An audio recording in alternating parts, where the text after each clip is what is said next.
Good afternoon, everyone who's watching this podcast. Today, my guest is Jeroen Berwaerts, trumpet professor at the Hochschule in Hanover, Germany. Fantastic soloist, fantastic singer, fantastic orchestral player, chamber player. You've done everything. Jeroen, I'm so happy you're on here. Thanks so much for doing this today. Big pleasure. Looking forward. And before I forget, I want to thank my sponsors for this week, which are Euclid IQ, which is the world's leader in audio and video compression, guard bags. So this is my guard bag, and in the guard bag this week, I have the new Vincent Schickowitz studies for developing trumpet players, which you can get through Hal Leonard. And also, I would like to thank the World Trumpet Society, which is another sponsor, and their upcoming virtual conference, June 27th through June 24th through the 27th. And for students, it's only $25. And for everybody else, it's $35. And if you go to worldtrumpetsociety.com, you can see the lineup we have there. So, Jeroen, pleasure to see you. Thank you again. Did I understand that right? That guard bags gives a free bag to all Participants? Did I get that right? No, but they are so economical, it almost feels free. I heard. Very good. No. I'll try them. So, Jeroen, thanks so much. Boy, there's a lot to cover with you because there's so many things. Can you talk a little bit about your beginnings on the trumpet and how you started and your start in music? So yeah, I guess the usual story. My father was playing in the wind band in the village, and he brought home a trumpet, which was at that time way too heavy for me because I was a quite thin.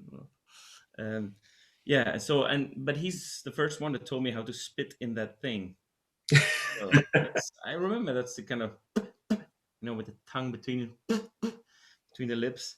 My father is a very good amateur musician. He used to play euphonium, trombone, and tuba, and now he is actually singing. He started to sing in they moved place, so he's singing in a chamber choir now, and yeah, he even sings solos and stuff like that. Wow. Yeah. How old were you when you started? I was 8. Well, I was 7 or something when he brought it home, but then I started to go to a music school at the age of 8, and then my first teacher was a horn teacher, and then I changed immediately to the cornet because the trumpet was a bit too heavy for me. Of course. And I still think that was a really great move from him, especially because of the sound idea. Mm-hmm. He was that guy was a sound freak himself. I wasn't allowed to play anything trumpety, everything had to sound everything had to sound velvety. So that's such a strong influence on that young age on the sound idea, because it's all about how you want to sound, right? Yeah. That was the first really important music teacher, was a horn teacher for me. And then how did that progress? Who was your next teacher after that? Well, it progressed me playing in wind bands together with my father, us driving around, doing all the youth competitions, listening to Canadian Brass and Philip Jones Brass Ensemble. That was what we did. And then the CDs of Wynton and Hakan came along, as I told you. You were just talking about this, yeah. But they were major influences and until today. Yeah. And then at the age of 13, I started to take private lessons with Benny Viame. Mm-hmm. Benny Viame, born in the same village, but that's just a coincidence, as my father. I think there were only 2,000 inhabitants in that village, so it's quite a... And Benny Viame used to be solo trumpet in Antwerp Symphony Orchestra, and then he became solo trumpet of Valery Gergiev's Rotterdam Philharmonic. So really amazing player, amazing musician, old school, everything just from the heart. Yeah. He was one of these guys that just could, with a slow solo, he could just like beam you away. Yeah. Still plays very good. He's now digging into all of this Belgium trumpet compositions. He's going into all the conservatories, digging for good material. Benny Biam is his name. Really interesting guy. What he's doing now for the trumpet world. And then, so I was studying then with him in Brussels and then in Ghent. I went to a musical high school. So from the age from 15 to 18. How is it? That's high school, Yeah. right? Yes, high school. Yeah. I was in this kind of music high school. So we had 6 hours of solfège every week. I had my a cappella band. I mean, we were living music from mornings till evenings. We had history and mathematics and all that stuff as well. But, you know, Music all the time. but really, it used to be a series called Fame, or was it a Yes, movie? yeah, absolutely. In New York. This exactly a bit in this direction. We had like shows and stuff like that, and we had this bands singing an evening concert. We even went on the street on the La Grande Place in Brussels if some of us needed some money, stuff like that. That's how we yeah we did it. I was also playing the brass band that time, and then after a few years of studying with Benny in Belgium, in Brussels and in Ghent, I had some kind of a job in the chamber orchestra at that time, Ifeamingi, but some voice told me, "Man, you have to leave the place." It's a very small country, you know. Everybody tries to um, have their field, you know, which is Yeah. a natural thing that happens everywhere. But in Belgium or Flanders is the half of Belgium, and Belgium is like Very small. very small. Very I small. love it. I love it. But maybe the best food in the world for me, you know. We say French quality, German quantity. So, Well, the best etudes uh, also, right? sorry? Some of the best etudes came out of Belgium, of course. Yes, they did. Yes. Yeah. Uh, 36 to be exact. Exactly. And one solo. Well, actually, yeah, but not only a big part of the Russian trumpet school has a Belgian origin, right? Um, we can talk about that later. Okay. Anyway, so then I went at the age of 21. I Mhm. went to Karlsruhe in 1996 to study with Reinhold Friederich. And to be honest, that's where my life changed completely because that's the time that I start to practice like a maniac. Of course, right during our interview, someone rang my doorbell, probably delivering a package, and my dog is letting me know. That's nice. That's nice. Before we talk about Reinhold, can you talk a little bit about more your studies with? This is amazing. With Benny, was he working Clark and Arbin basics like Actually, this? yeah, thank you for asking. So at that time, the base of the Belgian trumpet school, we had three guys the same age: Benny Wiam, Manu Mellarts, and Guido Segers. Manu is a teacher in Brussels, studied a lot with, well, privately with Pierre Thibault. And so, principal trumpet in La Monnaie, the opera in Brussels, which is the most traditional orchestra in Belgium, I guess. And then Guido Segers, who is until today the principal trumpet of the Munich Philharmonic Orchestra, with, I mean, the top conductors of the world, a top job, and he's also teaching in Leipzig.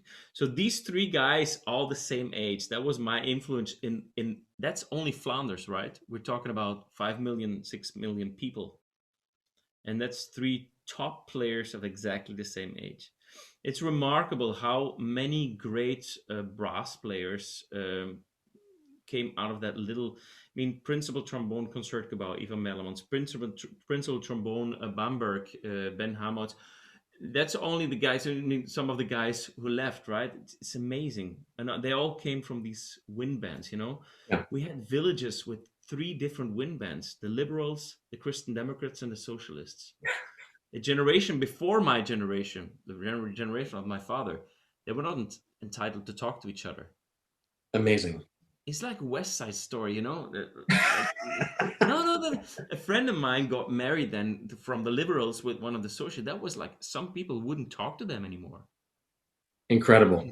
That's amazing. That was, you know, but that also means that people were burning for that, you know. Yeah.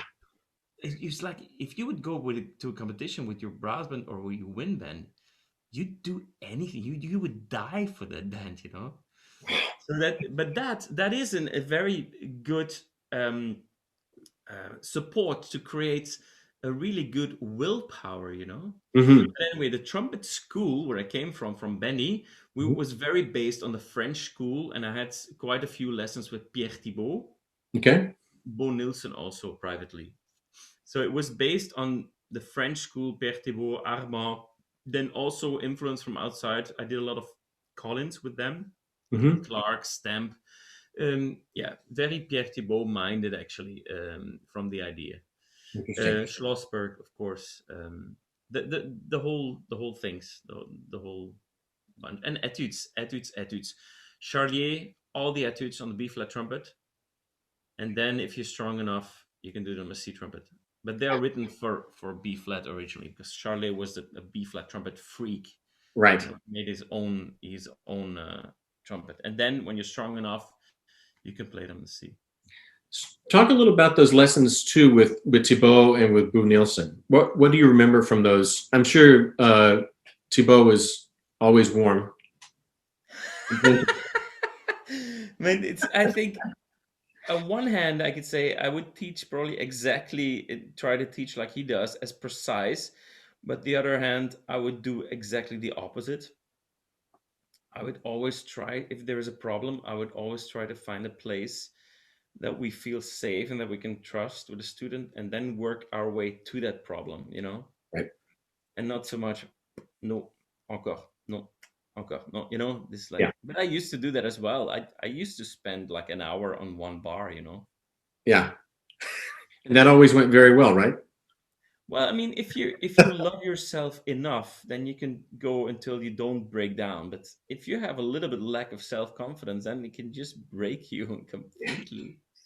No, that was fun. But that was fun. These lessons with Pierre Thibault, and also seeing the world around Belgium, that was very useful and helpful for me.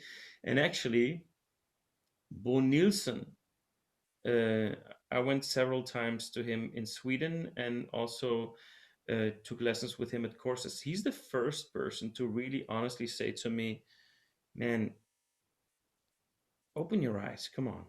I really think you can go much further than some the direction that you're going there. Open your eyes. Come on." He's actually, I owe him so much by just saying that little phrase.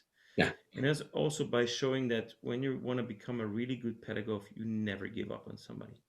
that's true. Insist. And it's, yeah, there's nothing nicer to see a student to be frustrated for 2 or 3 years, and then to see that person blossom all of a sudden that he gives. I mean, that's better than any concert you play. Yeah. And that's the school I come from, so pretty old school, severe, bam, like that. And Hmm. then you come to Reinhold Friederich, and it's like he teaches with his heart, Hmm. only with his heart. Yeah. Yeah. Of course, with his ears and mind and Right. brain, which works very well. But Yes. somehow you have the feeling that, yeah, he gives you love, and that's how you get better. Until today, I did not find any other way to explain that.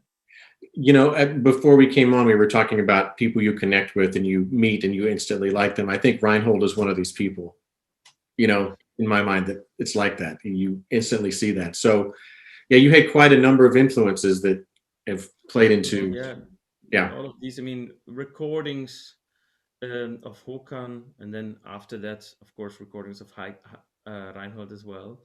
Yeah. And then the influence from Reinhold as a person was the biggest influence, because I mean, he's not the guy that goes sit next to you and can you work on that detail and stuff like that. But he's some kind of, his students have a very big variety. He likes to support you in the way that you're in the direction that he feels you're going. Yeah. Yeah. And he gives you some kind of little, and then you could just go off that path, and then maybe you don't.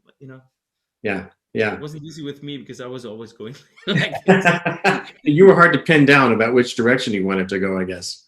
But it's always been like that. I mean, probably due to the fact that this musical gymnasium, we had an a cappella band, a rock band. I was playing the brass band, symphonic orchestra, youth orchestra. It was such a wide range of influence. Yeah. And then you want to sort of, yeah, keep that or sort of. Well, it's what makes the trumpet the best instrument, right? Because nothing's more versatile than the trumpet. Yeah, exactly. It's really true. It is Yeah. an amazing instrument. Yeah. Do you remember any moments with Reinhold where something clicked and you went like a little further? Like, were there moments like that of something you were dealing with, that something he said that pushed you a little further down the road?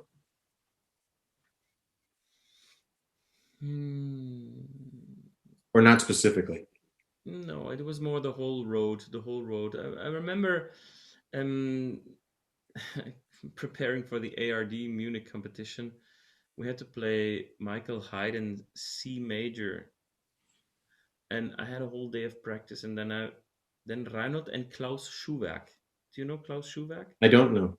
He's a professor in Frankfurt and in Basel. He was at that time assistant from Reinhold, and then in my teaching, he became an influence almost as big as Reinhold, I would say. He studied with Chikowitz in Chicago. Ah, okay. He's the first influence. He's got very good trumpet class. He doesn't play himself anymore since many, many years. But he's the first person ever to tell me something like, I mean, I played Michael Haydn C major and I couldn't really make it, Mm-hmm. And then he said just a few phrases. And then I played it again, and I played it through. Just like that. It's amazing. Yeah, he's a very good teacher also. Very, very good teacher. Strong personality. Yeah. Big influence for me. Big influence. But I cannot say that there is a certain moment that I was with Reinhold. That's, we were a class at that time. In my class, Laura Vukobratovic, same age. She's a professor in Essen now. Was solo trumpet in Mannheim. Amazing player. She's like the Brandenburg goddess. Seriously, amazing. Adam Rixer, solo trumpet, Luxembourg Philharmonic. Bence Horvath, solo trumpet, Budapest Opera. Tamas Polti, trumpet in the Festival Orchestra. Then we had Wim van Hasselt, now professor. And this was all the same generation. Or Wim came a little bit later. Felix Will, the State Opera. Thomas Kiech, I lived together with him, second trumpet in the Bavarian Radio Orchestra. I mean, I don't think if Reinhold wouldn't have been there for a year, I would have still improved like crazy. Yeah. And don't want to take away his credit, but you know what I mean, right? You have like two teachers. You have the class and you have the teacher. Yeah. Right. And I was sort of always already in my music gymnasium, I always tried or wanted to get everybody together, I was this very social kid. I was the last one to leave in the bar, but also the first one to be at the practice table. Right. Not the first one, because some of the crazy Hungarians were there at 7:00 in the morning. Seriously, they were at school at 7:00 in the morning, and they lived outside. Yeah, I didn't do that, but then again, 8 I was there. Yeah. Anyway, I liked to get people together, and then to and then we practiced. We went from competition to competition, and the summer holiday. I mean, the last competition I was the only one doing. The first competition we were 6 or 7 people. The second one, 3 or 4, and the last 2 I did alone. but still, yeah. But we had a class going for it, man. Wow, that's incredible, because you do have that group momentum. You always find these pockets of a lot of people at the same time that are very good players that feed off of each other. But then again, you need only, like, I've got now also an amazing vibe in the class, but you need only 1 or 2 people to create that. You can also have 1 or 2 persons to kill that. But it's a bit like the Davis Tennis Cup, or how do you call that? It's one country. Yeah. Everybody has to play individually, but it's still a team. Yeah. Yeah. It gives a good class vibe. It's really important. Yeah, because as a student, when you have your low points, you need your colleagues to help lift you up and push you further, and so important. And speaking of competitions, you did a lot of competitions. Maurice Andre competition. Now that was before you were with Reinhold, is that correct? Exactly. I did already these youth competitions in Belgium, and then when I was with this horn teacher and privately with Benny Viam, I did some. There were big competitions, but in the youth league, so until 17 or 18. Okay. Um, Two of them in France. I was. I mean, my world was very France based at that time. So in Albert, I think it one and then in Colmar. I don't remember right. Yeah, but, yeah, from a young age. Now, did you meet Maurice Andre at that time when you did the competition? I met him at that time when I was really young. That's between I must have been around 16 or something. Mhm. He was. I remember so well that he played in the church.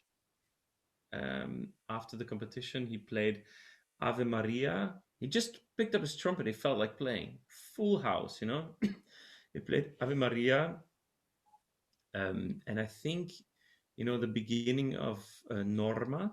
Mm-hmm. Mm-hmm. And I never heard something like that. Yeah. It was just from another world. And then I did the Maurice Andre competition where I got the second prize. Then he was still there in the jury. Yeah. I remember that also very well. Yeah, Yeah. trumpet god. Yeah. And then you did a competition in Prague, and then like you mentioned the ARD competition. How did those things? Because it wasn't too long after that that you started to work with your orchestra career, right? Well, that was straight after. I still think until that's why the pandemic has been so hard for the students because the goals were gone. There were Hmm. no competitions or practically none, and definitely no auditions. Yeah. So my study time was working from competition to competition, and then the last competition was, um,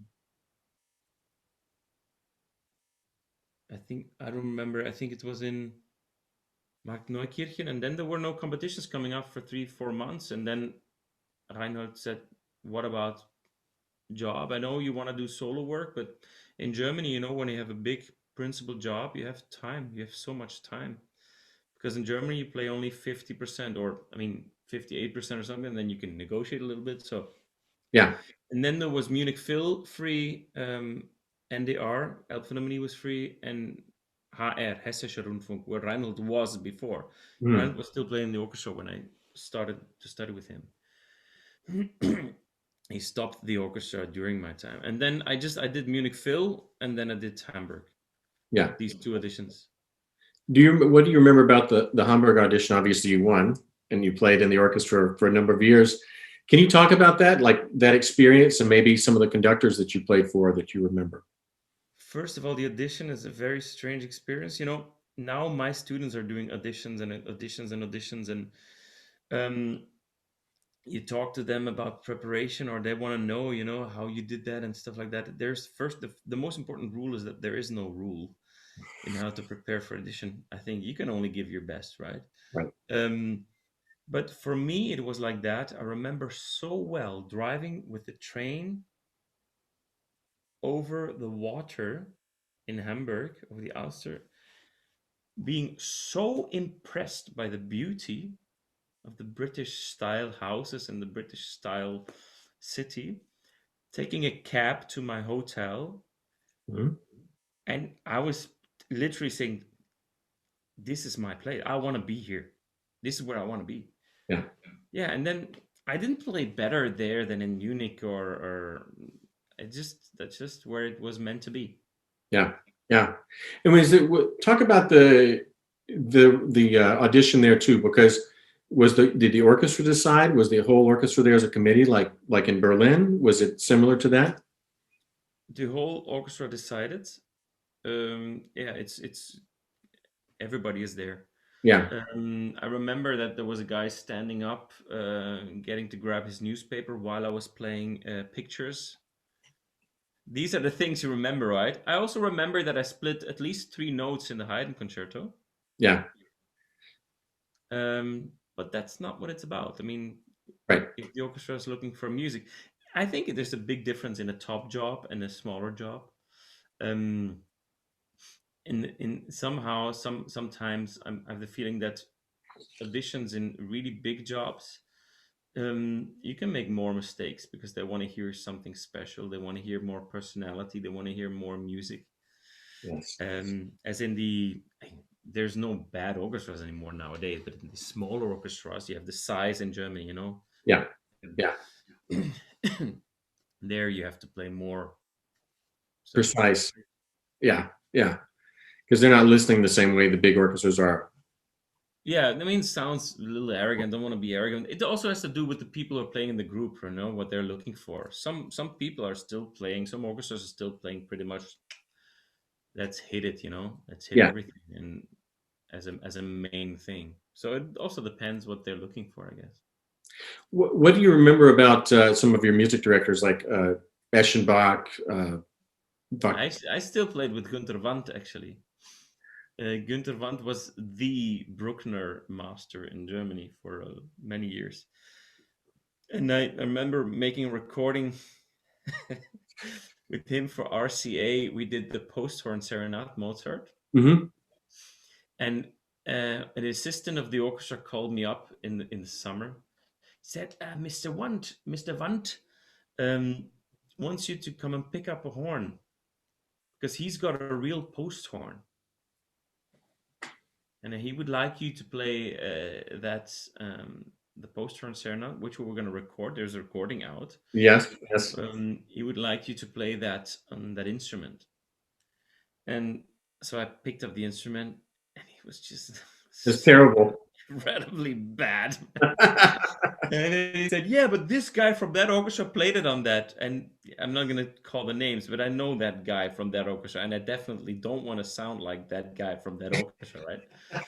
So I refused with my 23 years, or 24 years old. Yeah. I should have never done that. Oh, you should have never refused.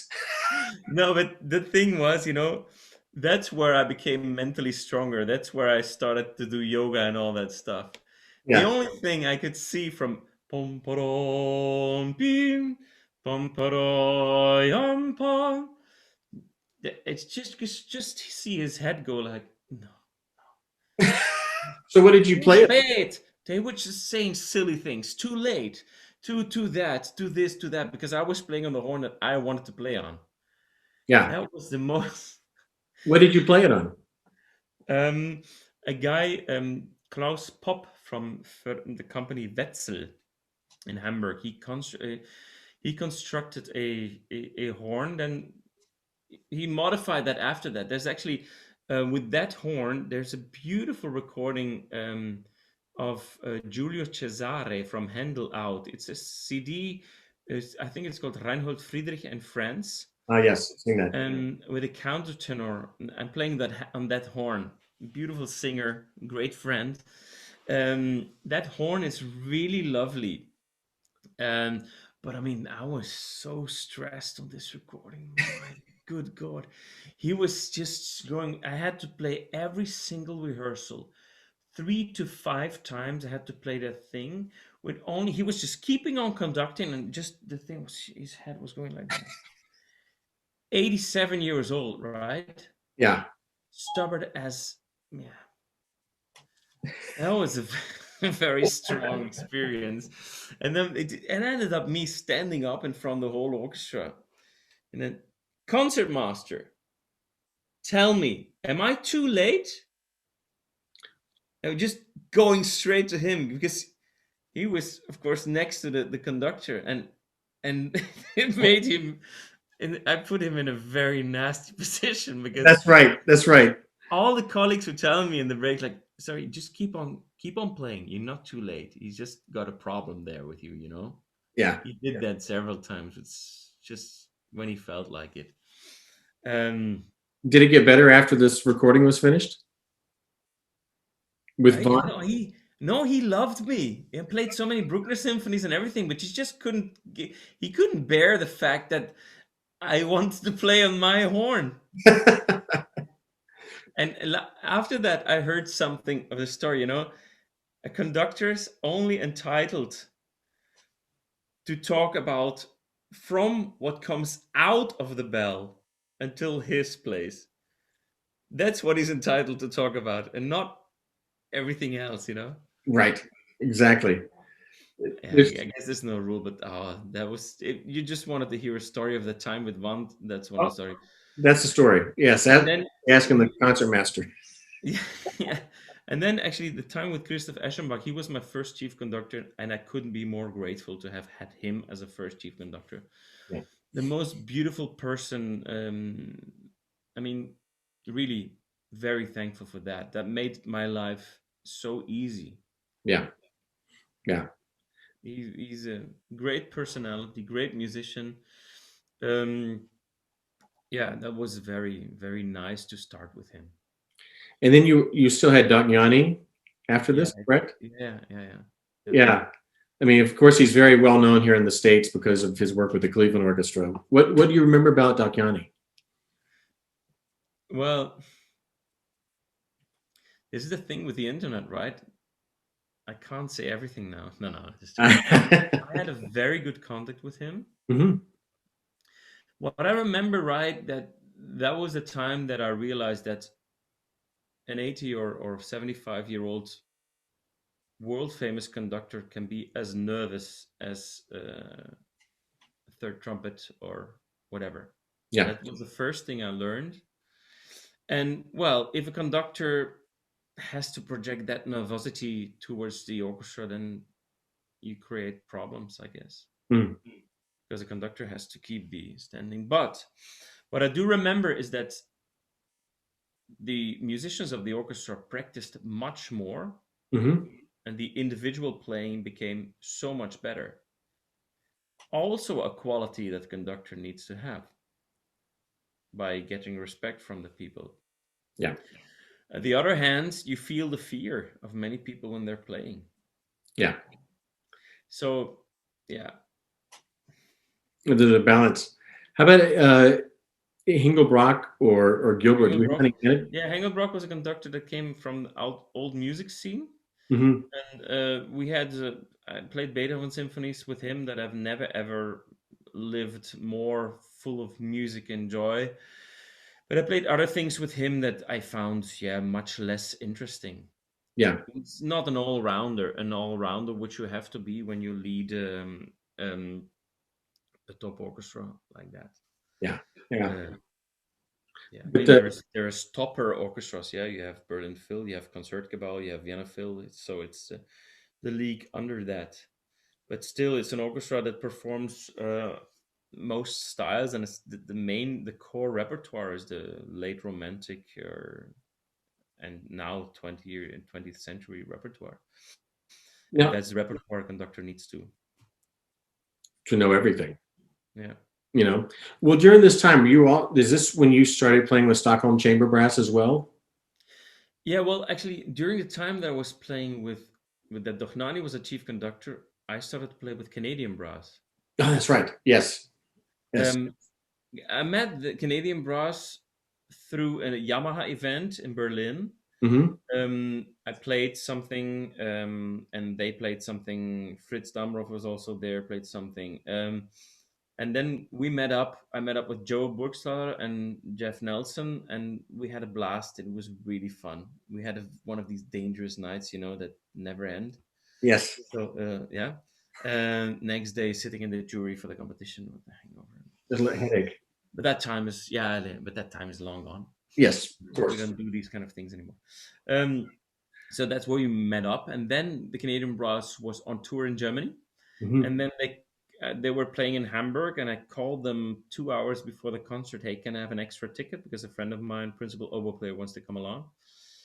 And then he said, "Hey, listen, we have a problem. Can you just grab all your horns and come to the hotel room?" I said, "Yeah, sure."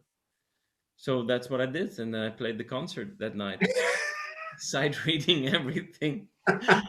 Yeah, and then the guy who was playing that time was not the touring kind of guy, I believe. I'm not sure. I mean, that sort of he didn't feel good, and then they called me sort of 4 days later if I can finish the whole tour with them, and then I must be so thankful for Dohnani for that. I Yeah. was in the middle of a program with him. Luckily, it was only Mozart, Jupiter, and some other small things for trumpet. Luckily, he said, "Come on, go do it, man." So I mean, I owe these kind of guys like also Dognani was really hard on some of them. I Mhm. had a very good way with him, yeah, I personally liked him, and when you were alone with him, he's very intelligent, very amazing person, really. Yeah, Yeah. yeah, Anyway, that's how that started, and then that went down for we had this trumpet team. I did all the European tour. I did one big Christmas tour in the States and in Canada. yeah. I don't remember the year that was, but I remember that Borat 1 was out. Oh, that's a Sacha great Baron movie. Cohen's Borat 1. Yeah, that I would have remember been that movie. around 2000, 2001, something like that. Yes. Yeah. Did you love that movie? Yeah, I liked it, yeah, but I liked the way that he was just picking on people, and we were on tour in Texas, so the first thing we do is ask the hotel desk if they like the movie.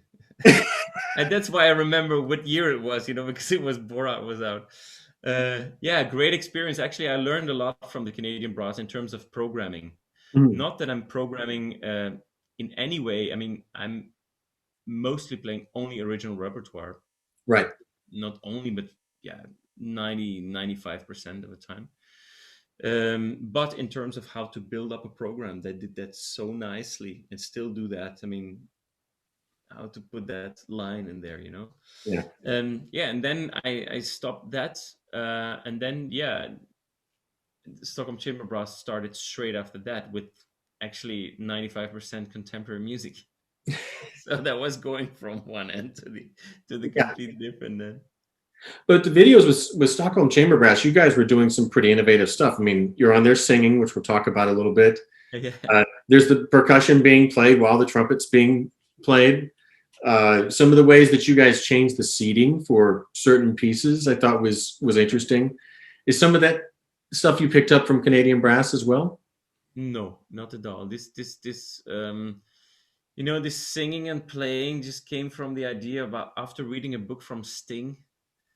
He was complaining in that book about the fact that people don't have everything goes far apart. You always have these 10,000 different groups. Mm-hmm. Either you're a jazz lover, or you're a classical lover, or you're pop lover. You're not sort of not even allowed to be versatile and love everything. So I started to program.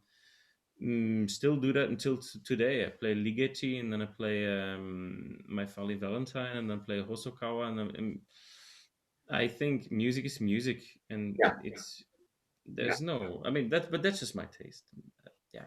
I think that's one of the things that makes you so interesting, though. I mean, we can talk about the programming now, I guess, because I've seen you program My Funny Valentine and Enesco Legend, Mm. or your albums are also quite eclectic too. The way that you do some of the programming, like with the big brass ensemble, where you and for some people don't realize this, I guess, because they just know your trumpet playing. But I mean, if they look a little further in the YouTube videos, they hear you singing like an in tune Chet Baker. Uh, well, there was a period where I listened to so much Chet Baker, Yeah, and did yeah, other things that Chet Baker used to do. But yeah, I don't know that really came from that book of Sting. Actually, I tried just trying. I didn't like that idea. Why do you have to study just classical? I mean, Wynton Marsalis is the best example of that, right? yes, Why do you just have to do that one thing? Why? There's no reason. I mean, music itself, it's that's what's important. But what exactly? I mean, yeah. yeah, the I tried to find connections. So I listened a lot to Rameau, the guy from Modern Music, head of Modern Music of the NDR, showed me him, and I became really freaked out with Rameau. And then I noticed I ordered these big Rameau books. I have one of them here, of the whole. They're not called operas. They're called tragédies lyriques, lyrical tragedies, and in all of them there's a musette. Sounds like an accordion, but it's actually kind of doodle, a bagpipe. Yes. But musette, when you think of musette, you think of French chanson. So that's where it started to make this connection between Jacques Brel and Rameau. Actually, we're gonna do that suite in 2 weeks. I'm playing with the VDR Radio Orchestra Mhm. in Cologne, and I'm gonna play the Haydn Concerto, and then we're gonna do a Rameau Jacques Brel suite, where the orchestra is going to play dances of Rameau, and then I'm going to sing chansons of Jacques Brel. That's But amazing. then you'll have people in the audience that love that come there for Jacques Brel, and they will be confronted with. Actually, my wish was to play Ligeti, and then but they didn't. Since it's a lunchtime concert, it's not going to happen. They thought But Ligeti might be a lot for lunch. but I think that the only way to make this kind of music known to the audience is that you wrap it in the right way. Of course, we need modern music concerts, but you're not gonna widen the audience by playing just modern music concert. You're gonna widen the audience by playing concerts with beautiful music, and there's also a great modern piece inside. Yeah. That's where the audience can say, "Whoa, this is actually not bad," and that's how you can create more standard works. Yeah, absolutely. I mean, and before I get off of the quintet subject, how long were you with Stockholm Chamber Brass? Between 3 and 5 years, I think, Yeah, yeah. something like Because that. We recorded one CD together, the Then CD. So they recorded a CD called Now, Only Contemporary Music, and we recorded a CD called Then, Only Renaissance Music. okay, yeah. Because and kind of going back to what you were just talking about, we were talking about the all the contemporary music, and you've certainly done a lot of that with the soloing. Can you talk about? I wonder if you could talk a little bit about some of the composers you worked with, and what the how the dialogue works with the composer when they're creating a new piece. What kind of questions do you find they ask, or things that you tell them that you feel like are strong parts of the trumpet? Interesting question. I learned a lot from doing this double concerto with Hakan, actually. Tobias Broström wrote a concerto for two trumpets, and the way Hakan took every single note and bar so serious, I learned a lot from that.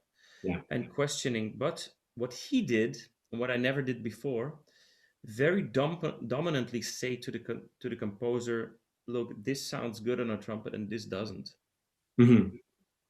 And that is something I, I'm aware now that I didn't do that enough in the first within during the first pieces, because sometimes um, but it also depends what kind of player you are, right? I like sound. I Yeah. love sound. And now a contemporary player, I remember saying that, talking about giving a lecture at Chosen Vale Hmm. at Carol, and then and um,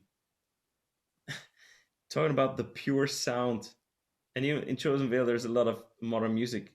Yes. I don't think they even mind to be called freaks, crazy guys, you know. And they were just like, "What the is he saying? What is that pure sound?" I just meant, oh, a nice, beautiful, pure trumpet sound, right? Yes. And so that was a bit of a of a tricky thing, but now I still love that very, very much. And you have composers that have a sound of the idea in their head, which is so far away from the trumpet. Yeah.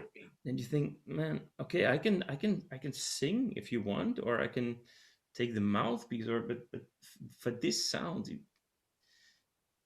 then please, a singing saw would be better, or Yeah. Yeah. or Right. another instrument. So, but that, I guess, that's just taste. If you look at, there are so many great modern music specialists that do love to experiment incredibly much with that sound thing.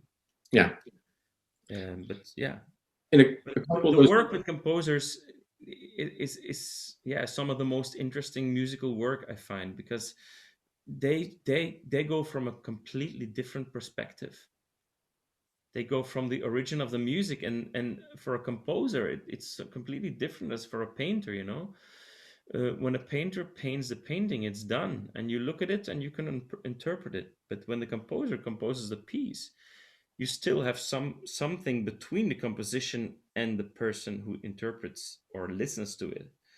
So I find it a very important thing to really try to really catch what the composer would like and what his idea is, or her idea is. Mhm. Find it a very important thing. Yeah. Well, and obviously some of these pieces are quite taxing, and you were just talking about some of the sounds they like you've played Gruber pieces like Ariel and busking, and Ariel I of course haven't has played the Ariel yet, but I played Bursking. Yeah. bursking. Yeah, I'm sorry. Yes, No, no problem. bursking. Yeah, which is really tough, and that's 8 months. 8 months. 8 months you worked on that piece. Yeah, until I could play it through. Could you talk about how you built that stammer? Because that is like a 30-page trumpet part or something, right? Yeah, it looks like a first violin part with the Yeah, I words. remember Hakan showing it to me, and it was like, "Look at this," and it was like a book. I thought It's that's great. yeah. How did you train for that physically as far as you're playing? What kind of things did you do? Okay, this is interesting.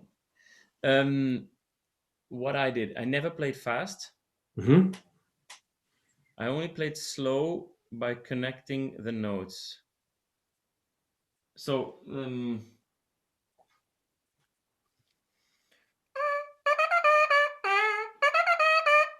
that's sort of the groove of the beginning. So Right. to compare that, I would practice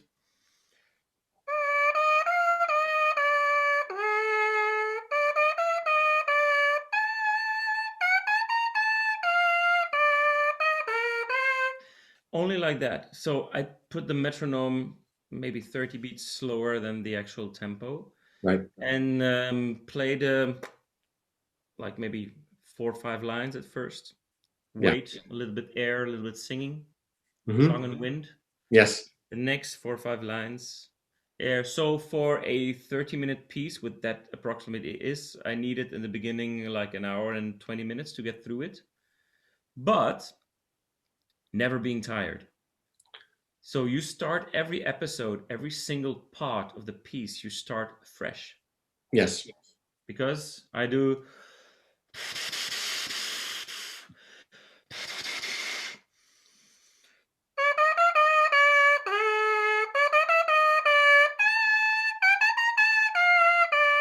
And if you connect the notes that you almost have détaché dans le son, it's like practicing fast because you have to make a very quick switch. It's very easy to go fast then. Yeah. So, but you mentally remind yourself every single phrase that you play, you are fresh. So Yeah. that's what's in your head. When you then start to run the piece, so you make these the parts that you play, you make them a bit longer, right? Yeah. You sort of go from the making the dough part to forming it, shaping it, to yeah you want to go towards the eating part, so you have to put it in the oven. Speed up the tempo a little bit, but still keep it fresh. Never force it, never force it, because every time you force it, it is a bad memory. It's like with a whip on your back, but then mental whip. Yeah. That's why when I start a really hard piece, Hmm. I start mostly to practice the last movement, maybe even the last page, because the first memory of that, the last page, it's easy. I mean, that piece stops after 30 minutes with a high E. And if you start in the beginning and every time you come towards the end, that E is not going to work so well. Right. So you're going to remind yourself how bad you are at the end. Yes. But if I start that ending bit, then I'm reminding myself, oh, I can play an E.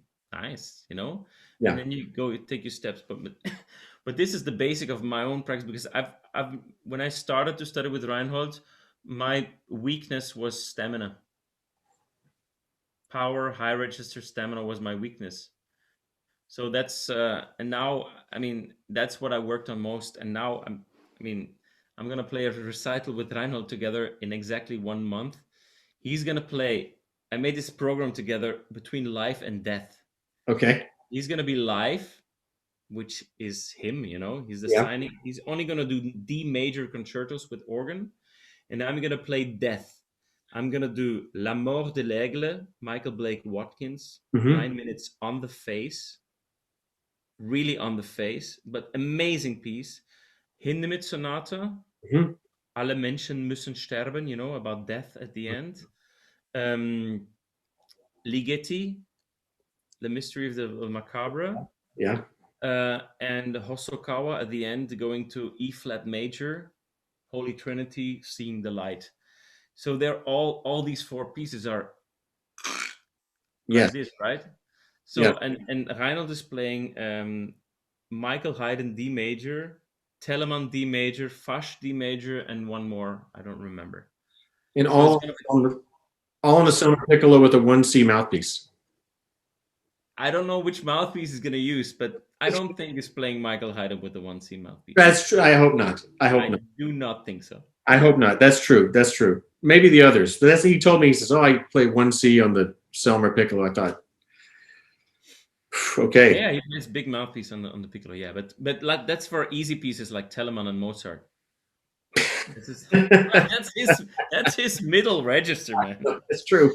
So, well, okay. So going back then, what things did you work on for your power and your stamina with him? What do you remember from that? Or No, had nothing, really nothing. I mean, I did once maybe Caruso with him, but I did that with Thibaut before. I did once maybe Mandro with him. The thing that makes you become a better player is that you just do it. Yeah. Just do it. The Nike commercial is. I gave a course with Ola Christian Dahl, amazing bassoon professor in Germany. And he said that several times and just picked it up. I'm not saying that phrase 10,000 times now to my student. Just do it. Just do it. I mean, you can talk about anything. Yeah? You have to sit on your ass and practice. That's what makes you strong. Yeah. And use your brain, like I said before, if you want to play Jolivet Concertino and it's hard for you, start to practice the last page and make that your own. Make mentally for yourself, make yourself be able to play that piece. Yeah. And then work your way to the front of it. What is your normal practice day like? Well, normal practice day nowadays it's hard because I'm trying to invest as much as possible in my students because they had a hard time in this pandemic. Yeah. And now since a month the auditions are coming into again, so I'm trying to really doing it.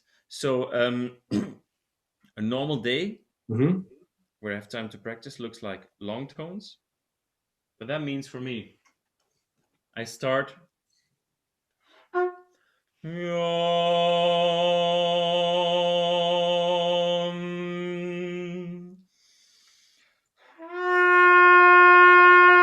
I start to sing first and then I play. Because I think that's the origin, we have to know what we want and not caring about how the note starts. Just I want to hear that sound. And then I do some register.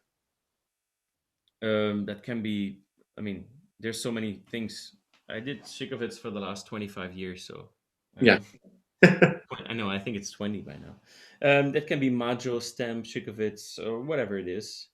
I do that a lot on my path of 4. I know I do this sing mouthpiece air trumpet. Yes. Which you also have in this academy, which I know you've seen. I find that, because we talk so much about using air and using the song when we play, but instead of talking about it, also that's just something you have to do. Yeah. Make it your own. It's not by talking about a yoga book that you're going to be the most flexible person. It's by doing yoga, right? Right. But that's just a very simple thing. And then what is for me super important guideline in my practice is lip flexibilities. That is other than a lot of players, but for me it always keeps the mouthpiece away from the face or the trumpet away from the face. It's a very good guideline, and what I use a lot if I have to practice a demanding program, then I do for weeks the first volume of Charles Colin, yes. On the C trumpet. Maybe start on the B flat. But if you do that whole first book on the C trumpet, you go up until the F sharp. It always goes from both ways. Yes. I love Colin. But there's also irons and iron stamp or stamp irons, which is also nice. Smith, so many. So many, yeah. And then staccato, I don't practice staccato. No. Wow. I used to do a lot of Arban and still do it when I need a precise tongue for the orchestra, but now I don't practice it. 90% of the things we play are attack. I have to play the last movement of of Haydn now, so I just practice. I practice that. Take my metronome, start with 60, and I go four up until the tempo I want to have. That's my practice of staccato. Staccato I practice in the piece. Yes. Yes. And do you do during this pandemic when there hasn't been as much performing? Have you played a lot more etudes than normal, or? Well, I did some etudes in the beginning, and I did etude challenges with my students and also with the Royal Academy in London together. Yes. Um, and I mean, I know of the advantages of the etudes, because you work on things in a sort of more musical way than what you would do if you would just play, the staccato line instead of if you play the Charlier first one.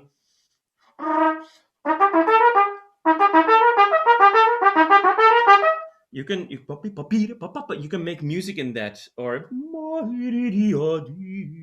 you can work on your slurs in a way that you know Yeah. that kind of way. It's nice to work in a musical way.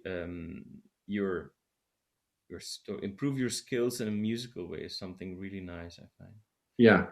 And for people that don't know, because you brought it up and I was going to mention it, your online academy where you're talking about your approach with Chickowitz, I wanted to kind of get your take on that because maybe to show how you do it, but also you sing so much in your practice. Mm. And let's talk. Well, first, let's talk about your singing background because I think people may not know that as well. And then we'll go to how that works with the trumpet. But when did you start making that such a major part of your programming and your public performance? Well, when I was studying Ghent, like half an hour from Brussels, with Benny Biam trumpet, Mhm. there was a time that you didn't have to do piano as a second instrument anymore. So I started. No, that was in Brussels. I did 1 year of classical voice training, Mhm. but before that, I already had bands, pop bands, rock bands, a cappella bands. Was in my musical high school time. But Yeah. then I really studied 1 year classical voice. Mhm. You know, Yes. um, but I still use that. I mean, when I do stamp, this once I sing that first, and then I play that, Yes.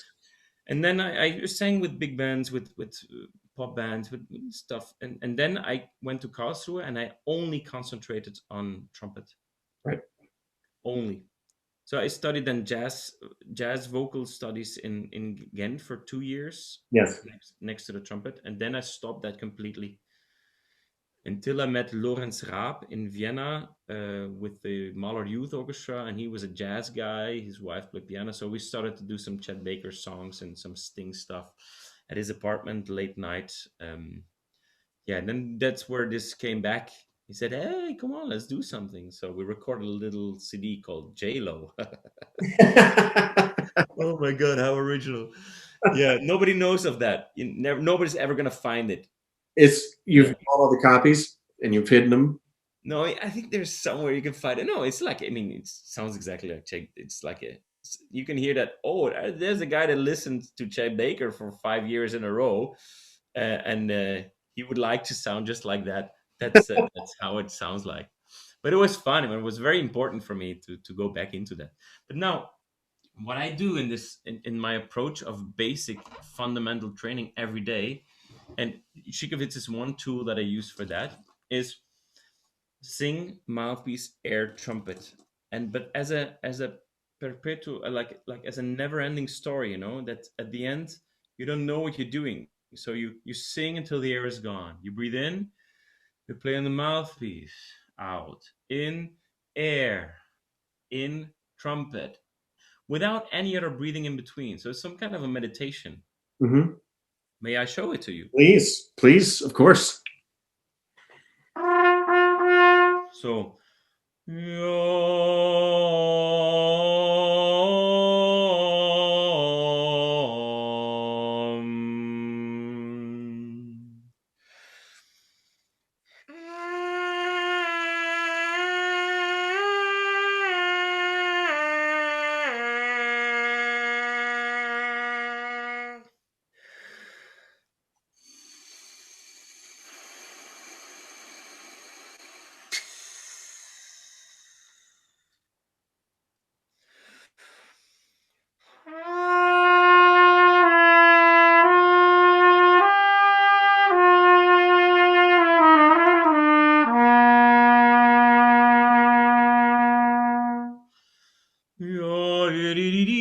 next step or going down first.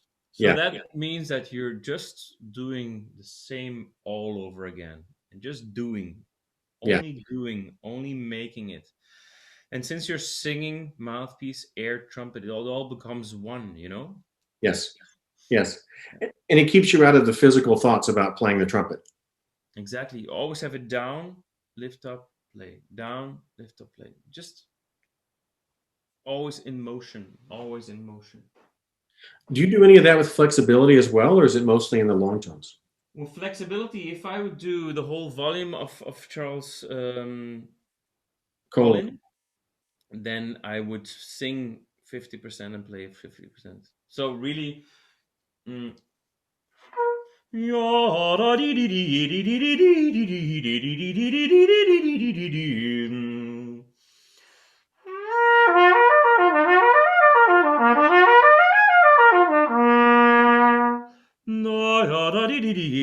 that's how Yeah. I work. Yeah. For people that haven't seen this online, it's the Jeroen Berwaerts Academy.com. Am I right about that email address? Oh, I'm gonna have to look it up. If people watch this, they should subscribe and sign up for the classes, because it's great to see the demonstration. And also what I love about your trumpet sound and the way you sing is everything is so forward, like you talked about, keeping it off of the chops so much. And so with singers, I know. Well, tell me what the name of the address is, and then I'll talk about the singers. But Yeah, brassacademy.edtechuniversity.se. I'll send it to you. yeah, and I'll put a link up when I put Messenger link.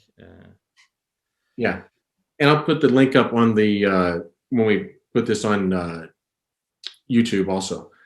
But who are your favorite singers to listen to in two ways, like opera singers, because obviously that's an influence. But then what, other than Chet Baker, what jazz singers do you love? Jazz, I mean, um, so let me just copy paste this, and then so for some reason that doesn't come down so nicely. I listen to a lot of Frank Sinatra because I think he's one of the most natural singers there are. Mm-hmm. Because he's the way my teacher taught me to sing. Ronald Douglas, a Dutch amazing singer, was, when you go from the origin of trumpet playing, you could say that it's the voice, right?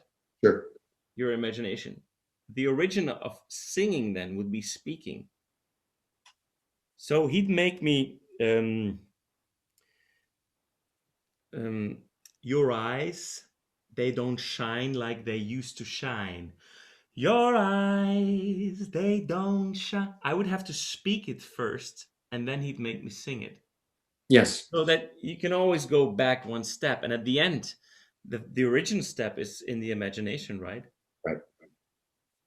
And when you're that strong that you can make that happen, that it's in your imagination, then I think you're there, right? There's a story of an amazing guy.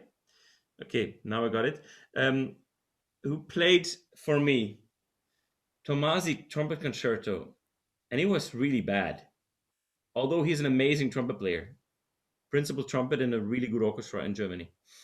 And then I said, "Come on, man, go practice." He came back 10 days later with the same piece, Tomasi, and he played it like a god. So I asked him, "What did you do?" He said, "I didn't play a note of Tomasi." Wow. And I know it is the truth. Yes. Yes. He mentally worked it. He worked himself and it mentally. So that means that if your imagination, if it's all right, that's what's so great about jazz, I guess. Um, I'm not a real jazz musician, but if you see somebody in the flow of the solo, that there's nothing technical about it or something like that, Yes. you rarely have that with a classical player. I mean, if I play Ligeti and Macabre, there are moments where I can just let it go, but there are moments where I have to fasten my seatbelt, sit straight, and know that now I have to do this to make that work, you know? Mm-hmm. Mm-hmm. I don't. I mean, maybe I'm wrong. Maybe jazz player also has that, but it just doesn't feel like that. It doesn't feel like that because they have to be hearing it in their head for it to come out. Exactly. Yeah, So yeah, there's something. Yeah, there's something. That's why it's so important that you do what you feel that is your thing, that you feel that is right for yes, yourself, and yes, that's probably why everything we do is destined anyway on beforehand. exactly. Yeah, because how much of your focus is there and how clear is it in your imagination? Your subconscious knows so much more than yourself. So, what other were there opera singers that you like to listen to that sing that way? Um, I mean, of course, I listened to Pavarotti many times, but I never listened to so much opera, to be honest. Yeah, yeah, Um, no, never. Actually, no, I never listened to a lot of opera singing. yeah. I have an opera assistant in Hanover also. I'm not the sorry. I mean, I can work on the excerpts, yeah, with the guys, but I've never played opera in my life, so I really don't. Yeah, Um, yeah, I'm not at home, although it's an amazing field, of course. But yeah, I've not. It's not never been my hometown. I listen to a lot of Chet Baker, Frank Sinatra, Sting, hmm, very much Sting, and then I changed quite a lot to chansons, hmm, uh, to Léon Ferré, Jacques Brel, Georges Brassens. So where it's more about the input, the impact, not about the beauty of the voice, but more about the musical impact of the piece itself. yeah. Talk about that a little bit, was because I think that the more modern music there is more impact. There is it's like an energy that hits sometimes rather than just the sound of the trumpet, right? So, in with that thought, are there any pieces that stick out in the repertoire that you think are very clear about that, like a Zimmerman or some of these new pieces? What kind of reaction do audiences get from modern music because of the impact versus like Haydn concerto? Well, Ligeti is a very good example of that because you have spoken words and clapping and whistling and all that stuff in between. So that's really an impact. It was written as a Kagel wrote the anti opera, and as a reaction of that, Ligeti wrote the anti opera. So it was written as a statement somehow. Yes. So this is a very good example of that. But for example, if I play the Toshio Hosokawa Im Nebel, it's based on a poem by Hermann Hesse, where he walks through the forest where it's foggy, and sometimes you see the person, sometimes not, and he really writes it like that. That sometimes you can hear the trumpet, sometimes not, and um, at the end, I take away the mouthpiece and go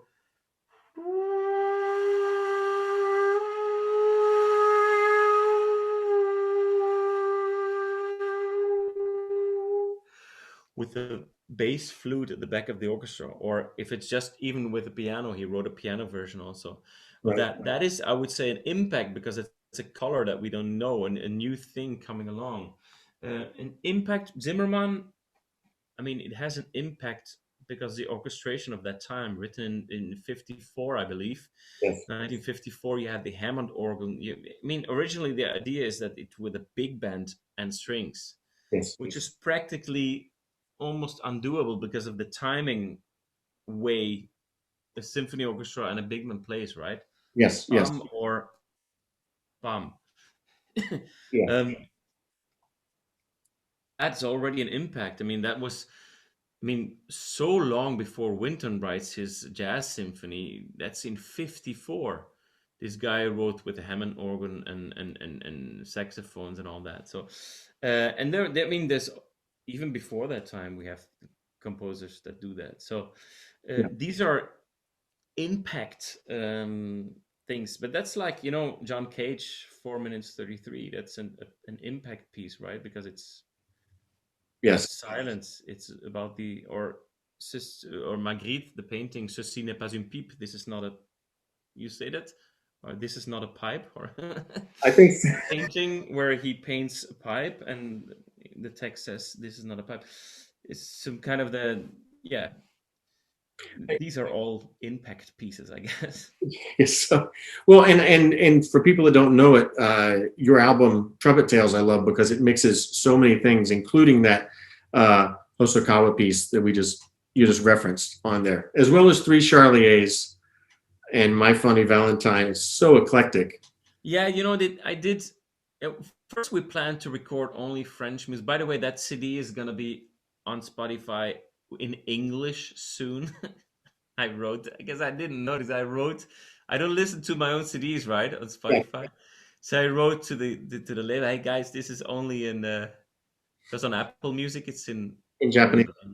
So I was having a tour with 6 or 7 recital concerts in Japan, and we did a program with My Funny Valentine, Enesco, Hosokawa, Ligeti, Rhapsody in Blue, and some. So I thought, no, instead of just doing this typical French repertoire, we wanted to record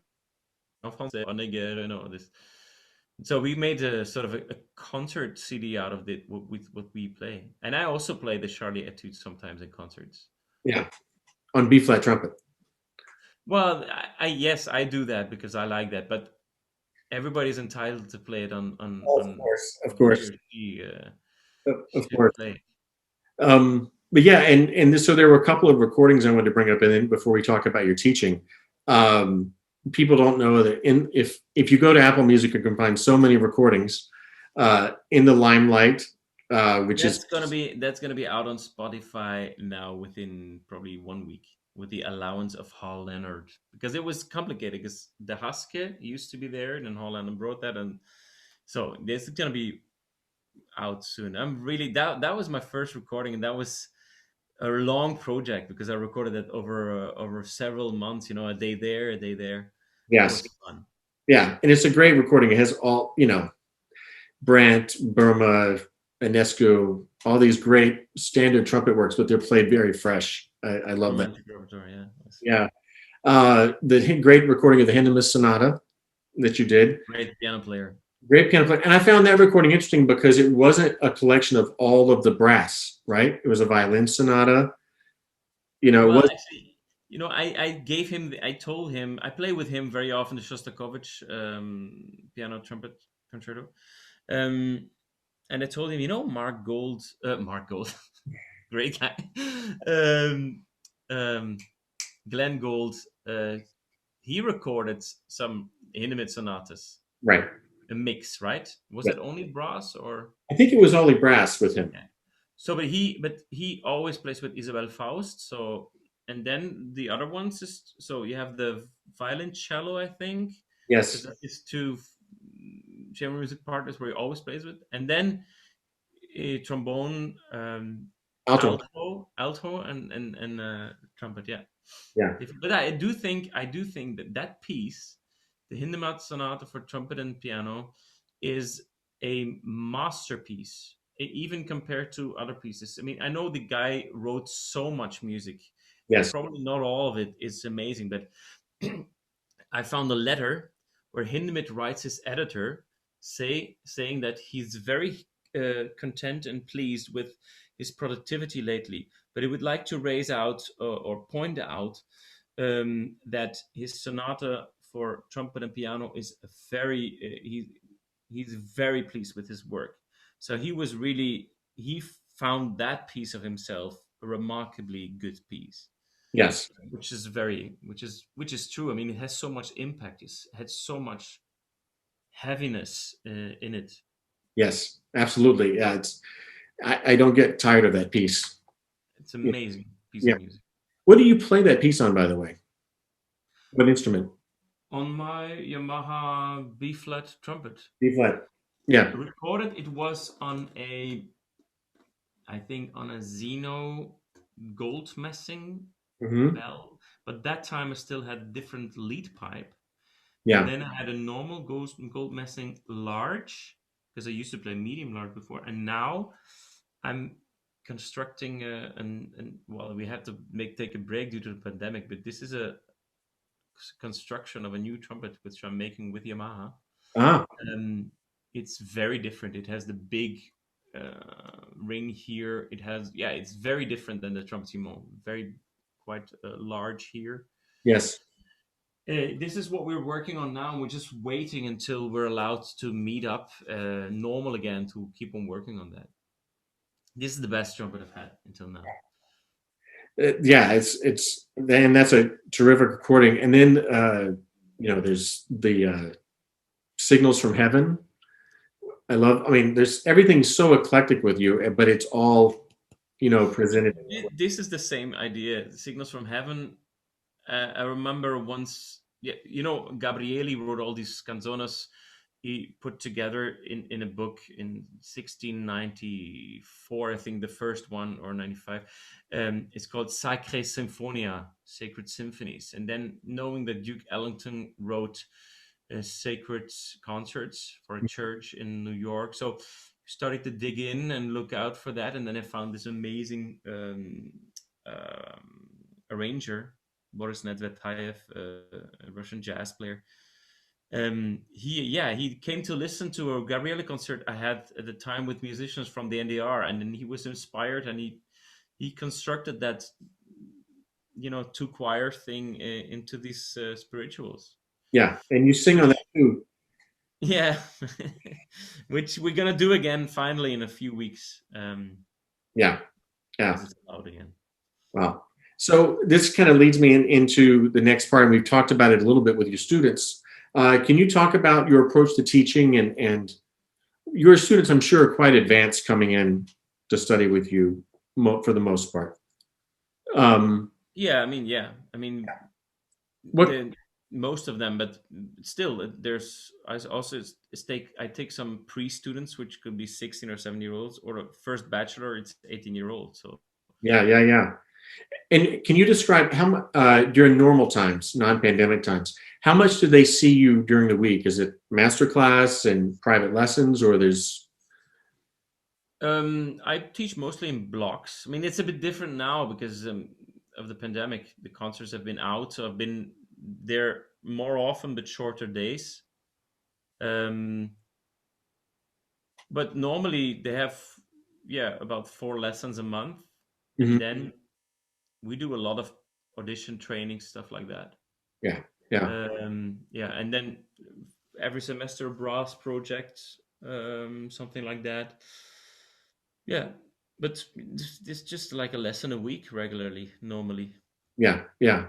And you've had quite a bit of success in your studio lately as well. Yeah, we've been lucky the last month. Yeah.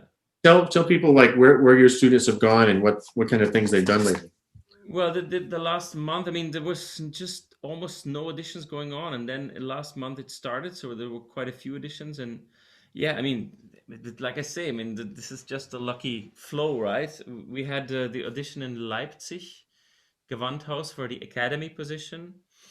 A Russian student of mine, Alexei Shust, got that position. Another one got second, but which is fine. And then there was Essen Philharmonic, which is a top orchestra. Well, it's a good A orchestra, opera, theater. There, Markus Meyer got the principal trumpet job there. And Markus Meyer was also in the Karajan Academy. So during 2 years, he was a student in Hanover, but also playing and performing with the Berlin Phil and taking lessons first with Tamás Velence, and then in the last months, I believe, with Andrei, who I can imagine to be a very good teacher as well. Yeah. And then the last one was Hannes Meyer, who got the principal trumpet in. It's a bit of a smaller orchestra. It's Gerhard Altenburg, but like I said, there is no bad orchestras in Germany, I would say. And that was like last week. But there's more auditions to come. We have like the next 3-4 days. We have Wuppertal, Bamberg, and Göttingen coming up. So, and I'm not expecting my students to win all the time. Of course, I'm hoping it for him. But I mean, German trumpet classes, they have so many good classes in Germany. Yes. It's amazing. So many good classes. And a lot of European students come to Germany to study because you study for free Hmm. and you have a future in music. Yes. So Spanish, Portuguese, Hungarian, um, also Italian players, a lot of them come to Germany to study there. And of course, when you have 40, 50 people applying for 3 or 4 jobs, of course, you can pick good students. But Hanover is not the only class who has that luxury. Of You course. have so many. I mean, you had already many of them here on your interviews. So there's so many possibilities. And I would honestly wish for all the players of all these classes to get a job, of course. Of course.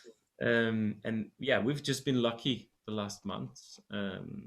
But I just wrote another interview with Cristiano Ronaldo because he got the next Ballon d'Or, yeah, or no, like the golden shoe for hitting the most targets in Okay. most goals in Italy.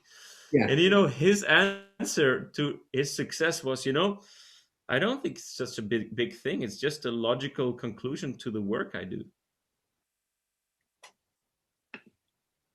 It sounds so incredibly arrogant, but since we live in a pretty much honest world, the more we put into it, the more result you get. That's Absolutely. with everything like that. Absolutely. If you Um, dare to practice a lot, then you get better. that's very true.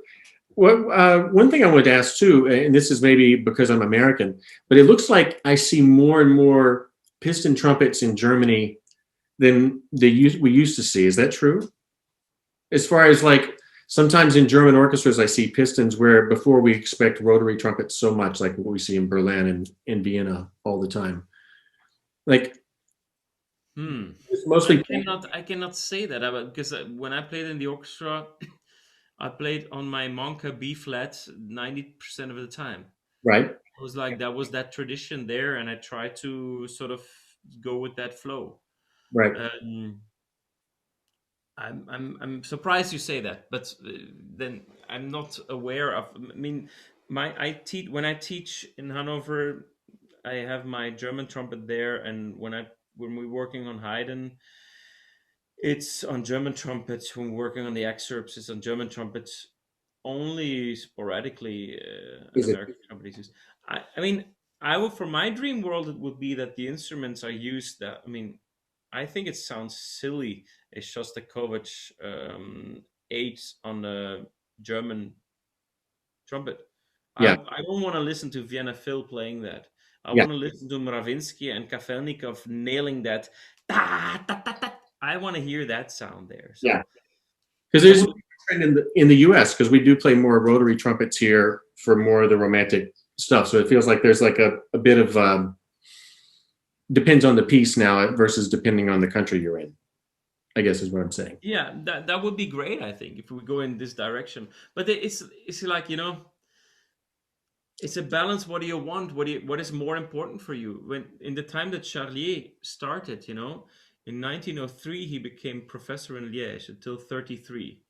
He was the first guy to go away completely from military music and to be part of the musical intellectuals of that time. And he couldn't stand the French C trumpet idea, small sound. That's why he constructed actually a B flat trumpet based on the German model. It has normal piston valves, Mm-hmm. but the lead pipe goes into them.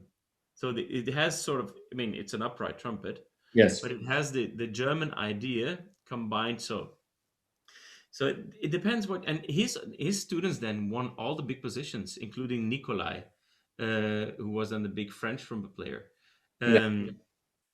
And then he went back to C trumpet as well. But that idea of sound then was a very big influence, I think. Yeah. Yeah. Well, I guess the last question is, I mean, we've made sure people know about your online trumpet academy, and Okay, I forwarded it to you, I think. yes, I'll put it in here for sure, and then also the recordings that will be on Spotify. And Yeah, follow me on Instagram or Facebook if you need to be updated. yes, yes. For all of that. And some of some of the projects you have coming up, you mentioned earlier in this interview. Are there any new recordings that you're looking forward to making, or? Well, first of all, I want to put all the stuff on all the things out I'm doing. Mhm. I have some ideas I'm working on in terms of recordings, two very different things, but I don't want to go into Okay, detail of that yet because it's some kind of a yeah. don't jinx it, is what we would say. Exactly. That's my thing. Until it's out, it's my thing. I got you. I got you.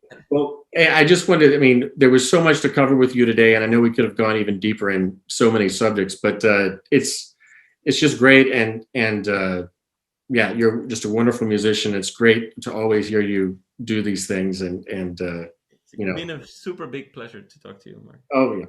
And And I was just saying, hang on just one second after we sign off of the Facebook course, Live, we can chat. But thank you again so much, and I really appreciate you taking the time.